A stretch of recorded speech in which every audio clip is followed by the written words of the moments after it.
Calourada. Olá, ouvinte da Rádio Fiscar. Começa agora, nos estúdios da 95,3 FM, a mais uma edição do programa Calourada. Um programa criado e produzido pela equipe aqui da Rádio Fiscar e que tem como objetivo trazer diálogos, discussões e informações importantes para quem está iniciando a sua jornada acadêmica e certos assuntos até mesmo para quem já está fazendo mestrado, doutorado, são informações importantes. Neste sentido, nós recebemos aqui a Graziela Iuri, que é bibliotecária aqui da Universidade Federal de São Carlos, é graduada em Biblioteconomia, Ciência da Informação, mestre em Ciência, Tecnologia e Sociedade, especialista em gestão pública e que veio graciosamente dialogar conosco hoje sobre um tema importantíssimo, que é a questão da pesquisa. Graziela, obrigado por aceitar o nosso convite, é um prazer te receber aqui nos estúdios. Eu que agradeço pelo convite, é um prazer estar aqui colaborando. Muito bom. O que eu vou começar a conversar contigo, Graziela, é a respeito do seguinte: a informação tem uma ciência da informação justamente porque nós temos uma possibilidade de acesso muito grande, não somente ao que se produz no Brasil, como no mundo todo, não é? E o fato de ter muita informação não pressupõe necessariamente um conhecimento organizado, sistematizado e etc.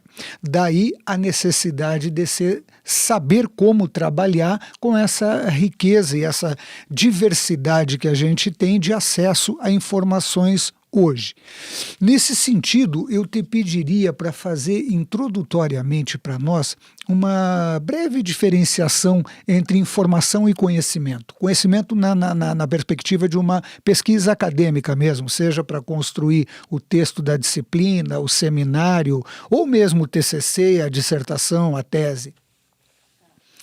Bom, o que a gente estuda na área de biblioteconomia e ciência da informação são esses conceitos, né, de informação, conhecimento, dados também, né?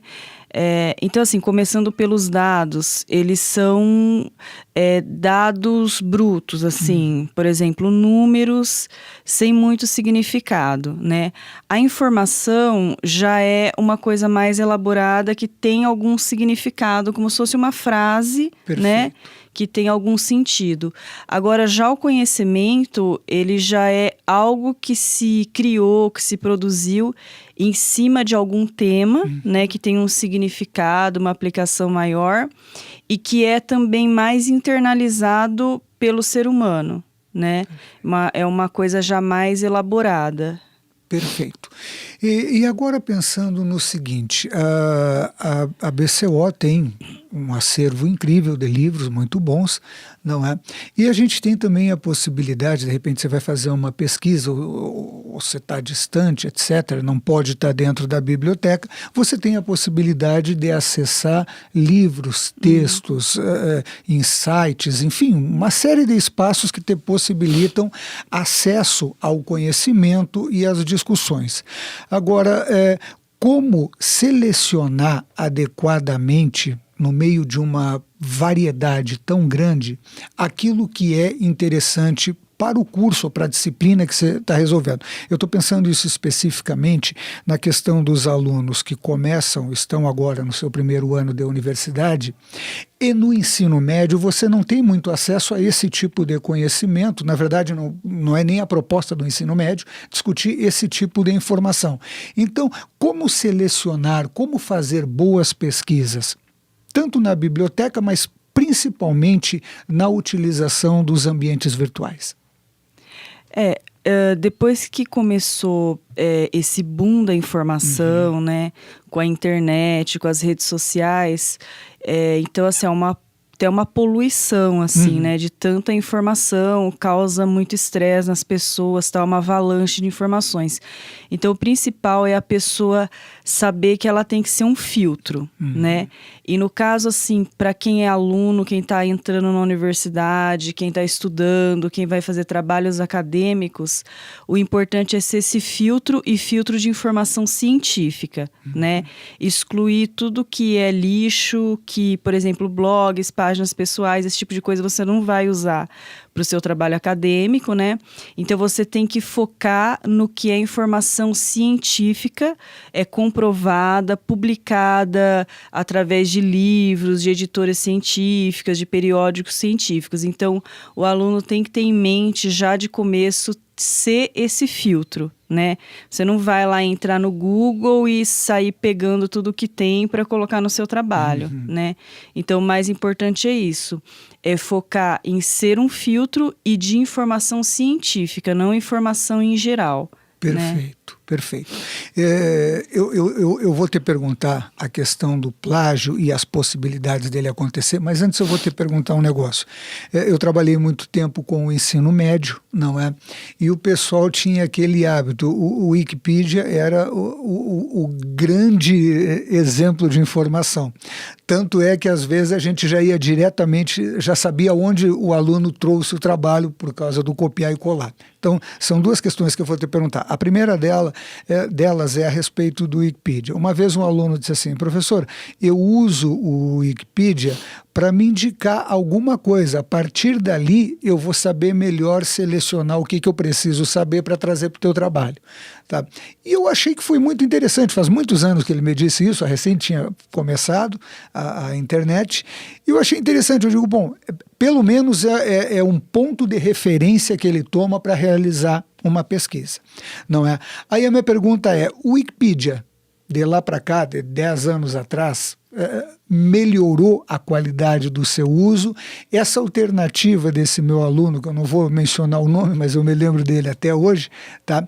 Essa alternativa dele de usar como um ponto de partida para ver aonde ele tem que fazer a pesquisa, o que ele tem que saber, é uma alternativa válida como profissional da área? Você acha que é uma alternativa válida, Graziela? Eu até concordo com esse aluno em partes, né? Eu acho que, assim, para uma informação corriqueira de um cotidiano, que nem, por exemplo, agora nas eleições você quer saber sobre um político que você não conhecia e você entra lá, né? Tem o nome completo, tem data de nascimento, cidade que nasceu, partido que é, por exemplo. Perfeito. Tem essas informações básicas, algum artista, tal. Eu acho que, assim, para uma informação corriqueira, assim, inicial, serve, né? Mas não para trabalhos acadêmicos, Perfeito. né? Para trabalhos acadêmicos tem que ser através de fontes mais, assim, confiáveis, né? Que são publicados por editoras, que passam por revisão, tal. Mas eu assim, gosto bastante da Wikipédia, né? Wikipedia, para esse tipo de consulta corriqueira eu uso bastante, às vezes, por exemplo, sobre um artista, para ver alguma coisa de que país que é, que tipo de música que faz, né? E eu acho que, apesar de ser uma rede aberta colaborativa, tem os haters, de repente eles podem até entrar lá e pôr alguma informação que não é, mas eu acho que os próprios fãs, assim, fazem esse controle de qualidade. Eu, assim, de todos os perfis lá da Wikipedia que eu já li, já consultei, nunca achei nenhuma informação muito díspare, muito estranha, que pode ter sido alguém que entrou para causar algum tipo de tumulto, assim. Eu acho que tem um certo controle de qualidade que eu imagino que é feito pelos fãs, por quem acompanha, assim, né? Por exemplo, no caso dos artistas e tal. E eu, assim, geralmente é meu primeiro ponto de partida, quando eu quero saber, né, sobre alguém, sobre algum assunto, tal, eu já vou direto ali, você acha quase tudo. Perfeito. Né? Eu utilizo, sobretudo, como aqui na rádio eu trabalho com a parte de músicas, então certas bandas, ou quando foi lançado tal música, eu acho muita informação ali que bate certinho com os discos que eu tinha quando era menino. Então, na parte de música, eu acho que realmente você encontra boas informações ali. É lógico, um trabalho mais elaborado já exige um outro tipo de investigação, de pesquisa. Agora eu vou te perguntar uma coisa que é sobre o plágio. tem toda aí uma figura jurídica a respeito desse problema, mas a gente já viu até caso de alguém que foi avisado que estava plagiando a si mesmo, quando o sujeito pegou um trabalho dele mesmo, citou o trabalho sem a devida referência. Nesse sentido, a minha pergunta sobre o plágio é a seguinte: o que é o plágio, como evitá-lo e como trabalhar, por exemplo, com um site que tenha textos acadêmicos, certo? Como fazer as devidas citações, pensando na moçada que está começando a entregar os trabalhos de conclusão das disciplinas do segundo semestre, tá?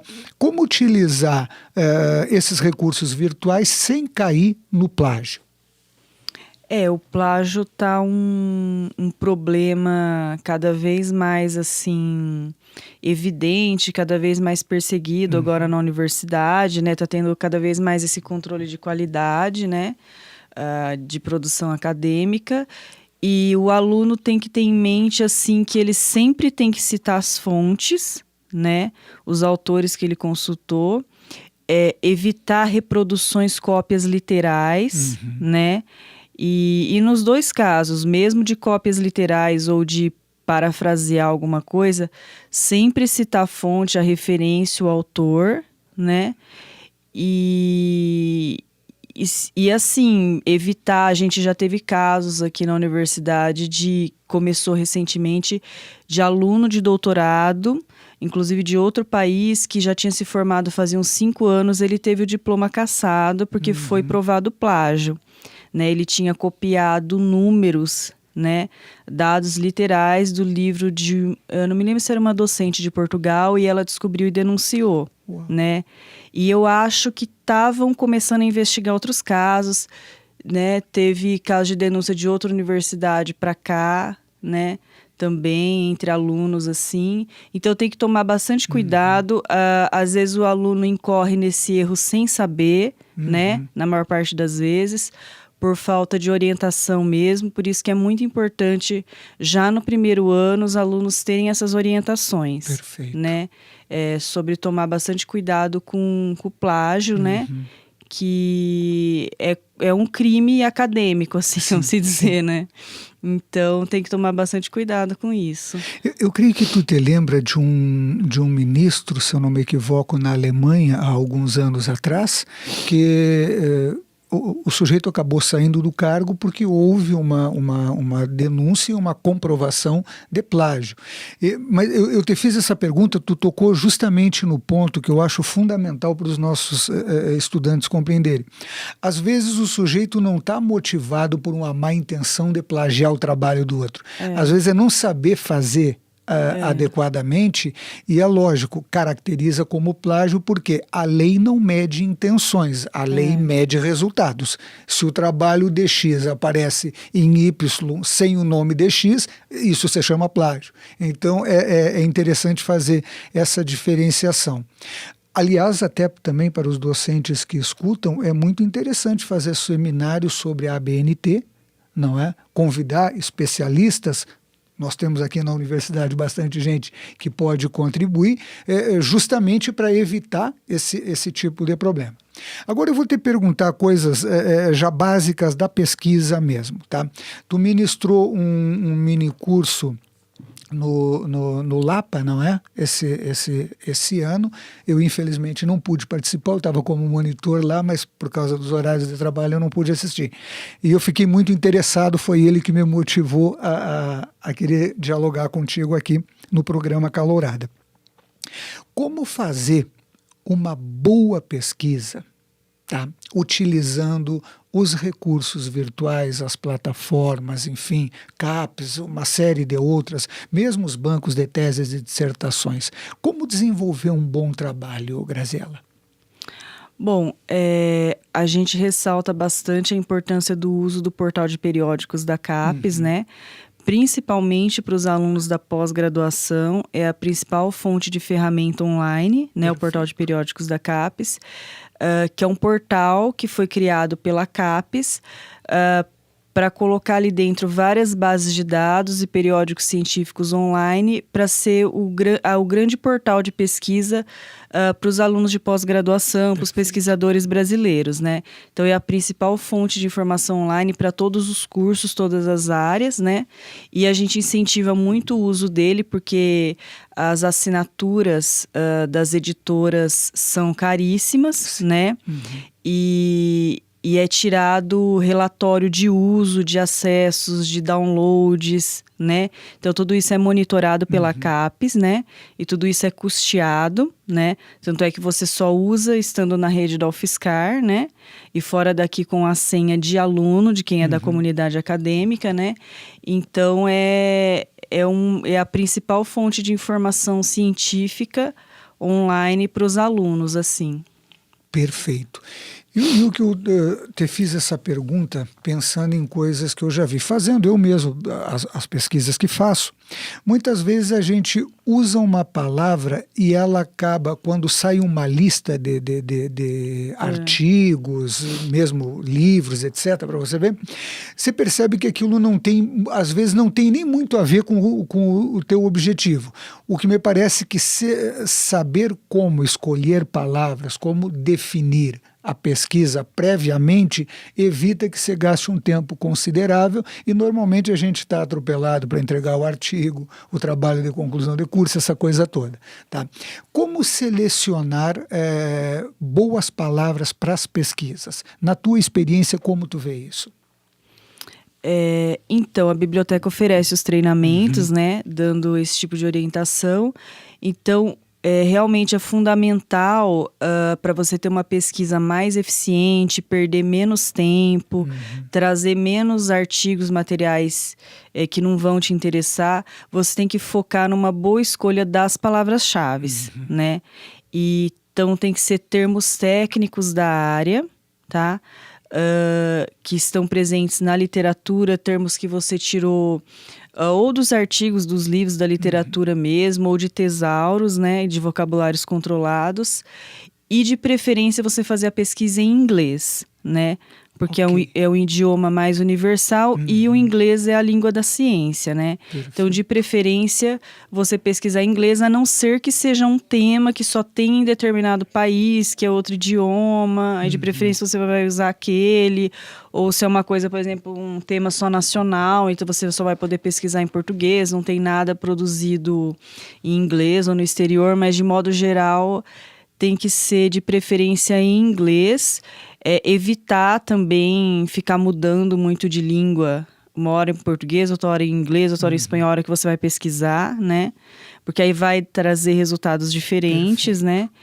E tem que ser isso, não pode ser uma palavra-chave da sua cabeça, da linguagem natural, né? Tem que ser termos técnicos da área e de preferência em inglês. Perfeito. Bom, dentro dessa perspectiva, aí surge uma outra questão que tu menciona, não é? O domínio da língua.